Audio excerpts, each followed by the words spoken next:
अब हम करेंगे question number 12। Two APs have the same common difference. दो एपी हैं, उनका कॉमन डिफरेंस क्या है? Same. The difference between their 100th term is 100। What is the difference between their 1000th term is. समझो, common difference क्या है?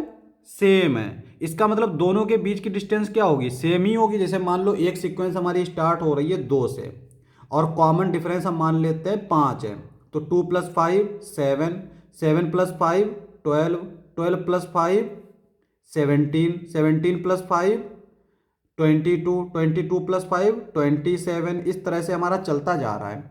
अब एक सीक्वेंस जो हमारी स्टार्ट हो रही है वो मान लो स्टार्ट हो रही है 5 से, ठीक है। तो कॉमन डिफरेंस सेम है।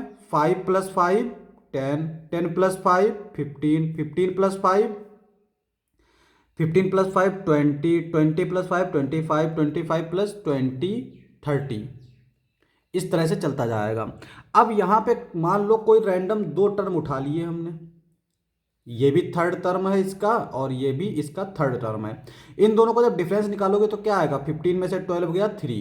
तो अब यहाँ पे जो डिफरेंस आ रहा है वो सब में 3 ही आएगा। मतलब यहाँ पे कोई भी तुम रैंडमली उठाओगे उसमें डिफरेंस कितना रहेगा? 3 ही रहेगा, क्योंकि कॉमन डिफरेंस दोनों सीक्वेंस का सेम है। इसका मतलब उन दोनों के बीच का डिफरेंस हमेशा कांस्टेंट बना रहेगा।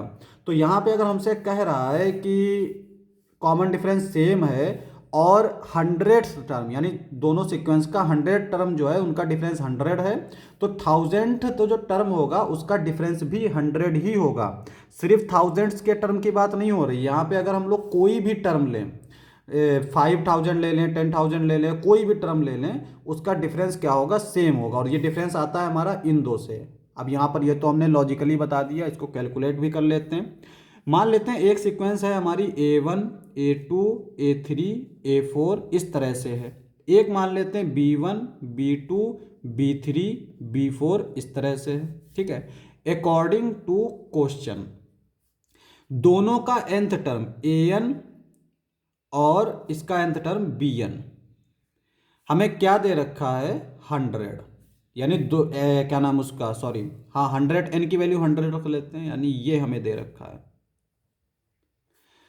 हमें 100th टर्म जो है ना उनका डिफरेंस 100 दे रखा है। तो 100 के जगह पर रखो, यहाँ पे आएगा हमारा A1 + 100 - 1 d। कॉमन डिफरेंस तो सेम है, इसका मतलब d हम रखेंगे दोनों के लिए। ये आएगा B1 + 100 - 1 d, ठीक है, इज इक्वल टू 100। अब ये आएगा A1 + 100 में से 1 गया 99d माइनस B1 और ये आएगा माइनस का 99d इज इक्वल टू 100। अब ये 99d है प्लस का और ये है माइनस का, तो ये प्लस में से माइनस को सब्ट्रैक्ट कर दोगे तो A1 - B1 is equal to 100। तो मतलब क्या हुआ कि इसको हम देख सकते जो फाइनल हमारा आंसर आया ये हमारा डी पे डिपेंड ही नहीं कर रहा है, यानी डी के ऊपर डिपेंड नहीं कर रहा है, कट चुका है। तो मतलब ये हुआ A1 - B1 क्या है हमारा? 100। अब समझो, हमसे कह रहा है 1000th टर्म यानी 1000 माइनस B1000, ये हमें निकालना है। तो देख लो, A1000 क्या है हमारा? A1 + 999d। ये आएगा B1 + 999d।